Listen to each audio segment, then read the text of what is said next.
Hare Krishna, Krishna Krishna Hare Hare.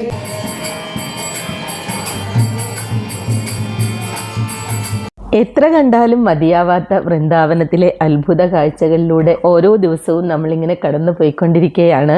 ഇനി ഞങ്ങൾക്ക് ഒരു ദിവസം കൂടിയേ ഈ പവിത്ര വൃന്ദാവനത്തിൽ ചിലവഴിക്കാനാകൂ. നമുക്ക് തിരിച്ചു പോകേണ്ടതുണ്ട്. അപ്പോൾ ഈ ദിവസം എല്ലാവരും യൂണിഫോമിലാണ് കേട്ടോ. നമ്മുടെ കേരള സാരിയാണ്. ഇടുങ്ങിയ പാതയിൽ ഇരുവശത്തും നിറയെ ക്ഷേത്രങ്ങളാണ്. അവിടെ എല്ലാം ഇന്ന് ദർശനം എടുക്കുന്നുണ്ട്. നല്ല തിരക്കുണ്ട്. കൂട്ടം തെറ്റാതിരിക്കാൻ വേണ്ടിയിട്ടും കൂടിയാണ് ഞങ്ങളിപ്പോൾ ഇരിക്കുന്നത് വൃന്ദാവനത്തിലെ സ്വയംഭൂ ക്ഷേത്രമായ രാധാരമൺ ടെമ്പിളിലാണ്. ഭഗവാൻ ഒരു കൊച്ചുകുട്ടിയായിട്ടാണ് ഇവിടെ നമുക്ക് ദർശനം നൽകുന്നത്. കൊച്ചുകുട്ടി ഭാവത്തിലുള്ള രാധാരമൺ ക്ഷേത്രത്തിൽ നമ്മൾ ദർശനം എടുത്താലേ 4 ക്ഷേത്രങ്ങളിൽ തൊഴുതതിന്റെ അതേ ഫലം തന്നെയാണ് കിട്ടുന്നതെന്ന് പറയുന്നു. രാധാ ഗോപിനാഥ്, രാധാ ഗോവിന്ദ് ജി, രാധാ മദൻ മോഹൻ ഇവർ 3 പേരും ചേർന്നാൽ രാധാ രമൺ ആയി. മുഖം, നെഞ്ച്, പാദം എന്നിങ്ങനെയാണ് മറ്റു ക്ഷേത്രങ്ങൾ കണക്കാക്കുന്നത്. ഇതിൽ നിന്ന് നമുക്ക് മനസ്സിലാക്കാം അത്രയേറെ ദിവ്യമായിട്ടുള്ള ഒരു ദർശനമാണ് നമുക്ക് രാധാരമൺ ക്ഷേത്രത്തിൽ നിന്ന് കിട്ടുന്നതെന്ന്. ഇനി നമുക്ക് അത്ഭുതങ്ങളുടെ നിധിവനത്തിലേക്ക് പോകാം. താളമേളങ്ങളോടെയാണ് നിധിവനം നമ്മളെ സ്വീകരിക്കുന്നത്. ഉച്ചത്തിലുള്ള ഭജൻസ് ഒക്കെ കേൾക്കുന്നുണ്ട്. നല്ല തിരക്കായിരുന്നു. നിധിവനത്തിൽ ഭഗവാൻ ഇപ്പോഴും രാസലീലയ്ക്കായി വരുന്നുണ്ടെന്ന് പറയുന്നു. അതുകൊണ്ട് തന്നെ ഇവിടെ വൈകുന്നേരം 5 മണിക്ക് ശേഷം ആരും ഉണ്ടാകില്ല.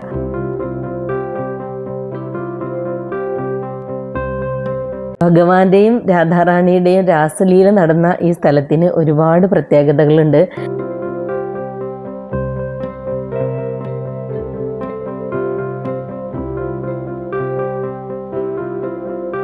വൃന്ദാവനത്തിലെ വൃക്ഷങ്ങൾക്കൊക്കെ പ്രത്യേകതകൾ ഉണ്ടെന്ന് നമുക്കറിയാം. എന്നിരുന്നാലും നിധിവനത്തിലെ വൃക്ഷങ്ങൾ നമ്മളെ ശരിക്കും വിസ്മയിപ്പിക്കുകയാണ്. നിധിവനത്തിലെ വൃക്ഷങ്ങൾ രാത്രി സമയങ്ങളിൽ ഗോപികമാരായിട്ട് കണ്ണന്റെ കൂടെ നൃത്തം ചെയ്യുമത്രേ.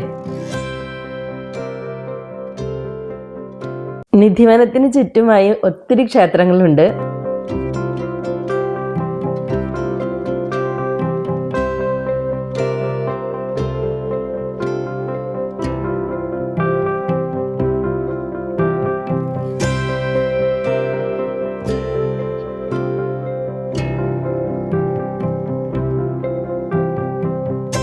ഇവിടെ ഒരുപാട് കുരങ്ങന്മാരുണ്ട്. പക്ഷെ രാത്രി സമയങ്ങളിൽ അവരൊന്നും ഇങ്ങോട്ട് വരില്ല എന്നാണ് പറയുന്നത്.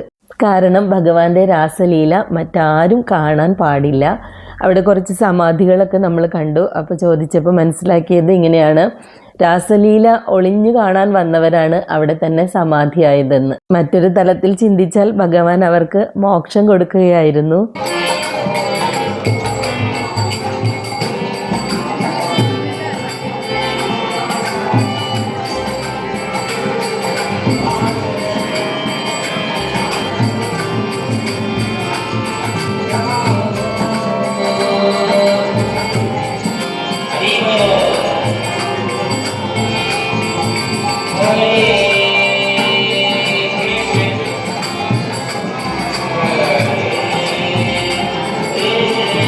രാധാകൃഷ്ണന്മാർ കൈകോർത്ത് ഓടി നടന്ന യമുനാ തീരത്തെ ഇംലി താൽ എന്ന് പറഞ്ഞ സ്ഥലത്താണ് നമ്മളിപ്പോൾ എത്തിയിട്ടുള്ളത്. ഒരിക്കൽ രാധാറാണിയും ഗോപികമാരും കണ്ണനോടൊപ്പം നൃത്തം ചെയ്യുകയായിരുന്നു. രാധയുടെ ഒപ്പം തന്നെയായിരുന്നു കണ്ണൻ നിന്നിരുന്നത്. പെട്ടെന്ന് കണ്ണൻ അപ്രത്യക്ഷനായി. കണ്ണനെ കുറേ നേരം തിരഞ്ഞ് കാണാതായി രാധാറാണി ഈ പുളിമരച്ചുവട്ടിൽ വന്നിരുന്നു. ഇവിടെ എത്തുമ്പോഴേക്കും രാധാറാണി ആകെ വിഷമിച്ചിട്ടുണ്ടായിരുന്നു. പുളിമരത്തിൽ നിറയെ കായകളുണ്ട്. അത് താഴെ വീണ് കിടക്കുന്നതിലെ തൊണ്ടിൽ തട്ടി രാധാറാണിയുടെ മനോഹരമായ കാൽപാദം മുറിഞ്ഞു. കൃഷ്ണവിരഹത്താൽ കരഞ്ഞ് കരഞ്ഞ് രാധാറാണി ഒടുക്കം കൃഷ്ണനിറമായി മാറുകയാണ് ഉണ്ടായത്. ഈ പുളിമരം പിന്നീട് ഒരിക്കലും കായ്ച്ചിട്ടില്ല അത്രേ. തന്റെ കൈ തട്ടിയിട്ടാണല്ലോ രാധാറാണിയുടെ മൃദുവായ കാൽപാദം മുറിഞ്ഞത്. അതിന്റെ പേരിലെ പുളിമരം കായ്ക്കണ്ടെന്ന് തീരുമാനിച്ചു. പിന്നീട് ഭഗവാൻ വന്ന് രാധാറാണിയെ ആശ്വസിപ്പിച്ചു. അവരുടെ പ്രേമഭാവങ്ങളൊക്കെ കണ്ട് പുളിമരം വളരെ വിശിഷ്ടമായ ഒരു മരമായിട്ടാണ് കണക്കാക്കപ്പെടുന്നത്. ഈ ദിവസത്തെ വൃന്ദാവന കാഴ്ചകളെല്ലാം കഴിഞ്ഞു വന്ന് അന്ന് രാത്രിയിൽ നമ്മൾ ബർത്ത്ഡേ ആഘോഷിക്കുന്നുണ്ട്. തീർത്ഥയാത്രയുടെ ദിവസങ്ങളിൽ ആരുടെയെങ്കിലും ബർത്ത്ഡേയോ വെഡിങ് ആനിവേഴ്സറിയോ ഒക്കെ ഉണ്ടെങ്കിൽ എല്ലാവരും കൂടി അവിടെ ഇരുന്ന് ആഘോഷിക്കാമെന്ന് നേരത്തെ പറഞ്ഞിരുന്നു. അപ്പോൾ ആരും പറയാൻ വിട്ടുപോകരുതെന്നും പറഞ്ഞിരുന്നു.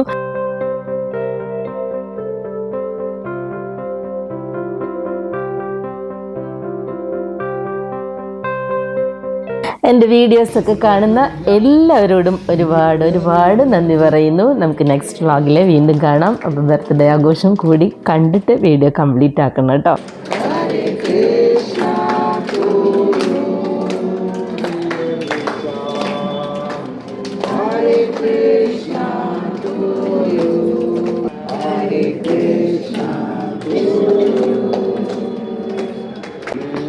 Krishna bless you, dear. Hare Krishna,